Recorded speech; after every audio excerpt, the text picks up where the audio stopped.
Crowds don't just appear overnight. They simmer, a slow burn beneath stone streets and palace walls. When kings fall at the hands of their own people, it's never sudden. It's just finally visible. Imagine the camera drifting across shattered statues and emptied thrones. The air feels heavy with a truth history often tries to soften. Power built on fear will always, eventually, turn on itself. Why? Because the same voices that were once forced into silence eventually learn to speak together in unison. Ancient legends don't remember these moments as murders. They call them reckonings.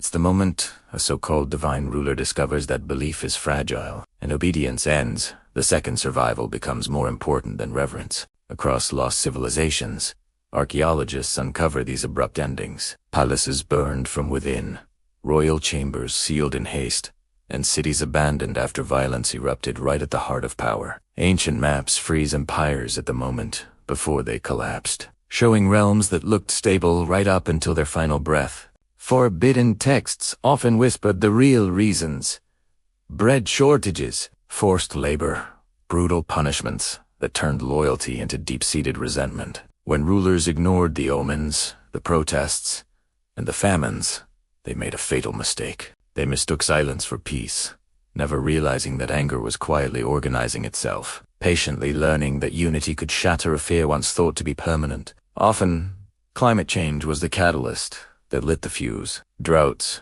floods, and cooling seasons strained populations already crushed by taxes and control. And how did the kings respond? Not with relief, but with repression. They hoarded grain, blamed imaginary enemies, and executed dissenters.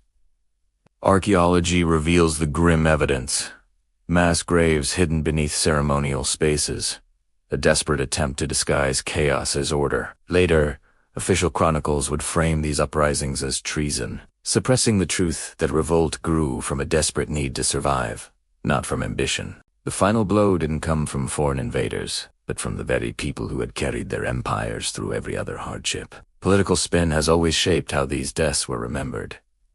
Admitting a king was killed by his own people, that would shatter the sacred aura of monarchy. So, history was rewritten. Assassinations were blamed on rivals or bad luck, while records of popular violence were buried or erased entirely. But today, modern technology is revisiting these cold cases. Satellite imagery, forensic archaeology, and digital reconstructions are revealing patterns of coordinated uprisings, not just isolated acts of rage. This new evidence exposes how the suppression of history preserved the myth of divine authority long after the throne lay empty, and the crown was broken. As we look back, let's focus not on the final act, but on the chilling silence right before it. The moment a ruler realizes their isolation is absolute. The guards hesitate. The crowd no longer looks away. Understanding these fallen kings means understanding the exact point where fear finally collapses into resolve. Join us as we explore why people chose a dangerous risk over a lifetime of obedience, and discover how the death of a king is rarely the end of violence, but the beginning of a truth that can finally be spoken aloud. Ever wondered how ancient kings, seen as divine rulers, were overthrown? It wasn't sudden chaos. Revolts grew from shared memories and whispered comparisons. People realized their suffering wasn't isolated. It was systemic. Think about ancient maps. They show roads and marketplaces, all leading to the capital. These routes once carried tribute to the king, but later, they carried unrest. Archaeologists find weapons made from everyday tools, like farm implements turned against authority. Forbidden texts tell of secret councils, coded messages, and surprising alliances between farmers, soldiers, and even scribes. The fall of a king wasn't random. It required coordination, trust, and breaking the spell of fear. People understood that the ruler's power depended entirely on their obedience. Once a certain point was reached, things happened fast. Imagine a king's own guards, defecting or just stepping aside. The illusion of absolute power would shatter instantly. Palaces, designed to project control, suddenly became traps with their narrow corridors and high chambers offering no escape. Climate stress often played a role, as hunger erased patience and pushed people to act before it was too late. Interestingly, archaeological digs show fire damage was often concentrated at royal palaces, not spread across entire cities. This tells us the anger was targeted, not just a chaotic mob as elite histories would have us believe. Those stories were often created later to discredit the uprising and justify repression. Forbidden chronicles describe kings hiding behind their walls, issuing harsher and harsher decrees, promising order through punishment. But each execution only hardened people's resolve. Fear had lost its power. Modern analysis shows how information, shared through oral networks, spread faster than any official could suppress it. Shared grievances turned into a shared purpose. When the final moment came, it was often quick, decisive, and irreversible. Hesitation always favors the one in power. Once that was overcome, the people acted not as individuals, but as a unified force, shaped by years of quiet preparation finally erupting into the open. After a king was killed, political power moved fast to control the story. Regicide threatened the very idea of monarchy, so new rulers framed the event as betrayal, madness, or foreign meddling. They tried to erase the collective will of the people. But archaeology preserves what texts deny. It shows that life continued.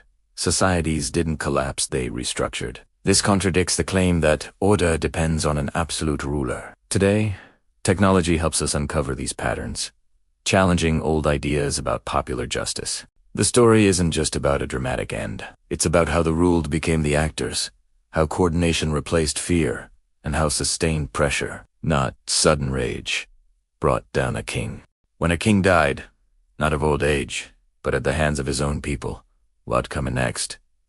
It wasn't always chaos. Archaeology shows us a fascinating pause. We find abandoned chambers, broken royal seals, and hurried attempts to erase symbols of rule. Killing a king might solve an immediate crisis, but it exposed deeper fractures in society. Ancient maps reveal capitals shrinking as power decentralized. Forbidden texts hint at secret debates. Should they preserve the throne? Replace the ruler?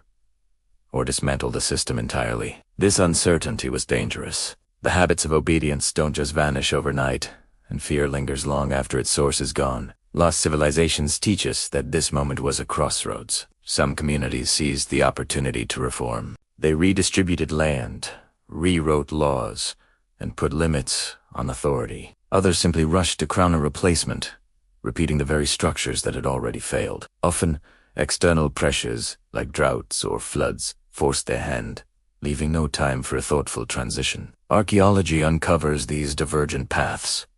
Some cities stabilized and endured. Others fractured and disappeared.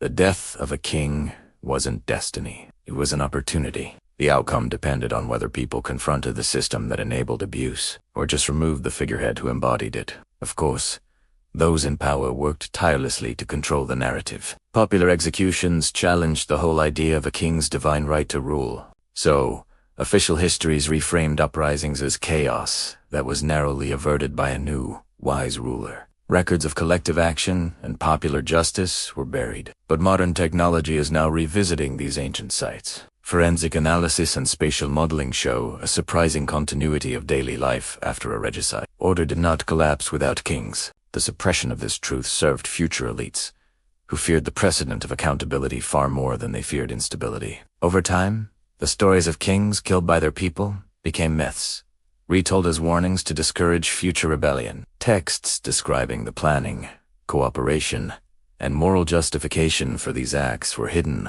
or destroyed. This ensured that future generations learned fear, but not their own power. Yet archaeology persists, uncovering scars on palace walls and patterns in urban design that betray those moments when power was turned upside down. It reminds us that authority is never fixed. Even the most absolute rule rests on a fragile consent shaped by belief, circumstance, and the simple will to survive. As we look from these empty thrones to our own crowded streets, a question hangs in the air. Are these histories just distant curiosities? Or are they living instructions? Kings weren't killed because people were cruel, but because their endurance had reached its limit. As pressures like inequality and suppression resurface in new forms today, the past whispers a warning. When voices are ignored for long enough, they don't disappear. They gather, and when they finally rise together, even a crown cannot protect what power refuses to change. Thanks for watching.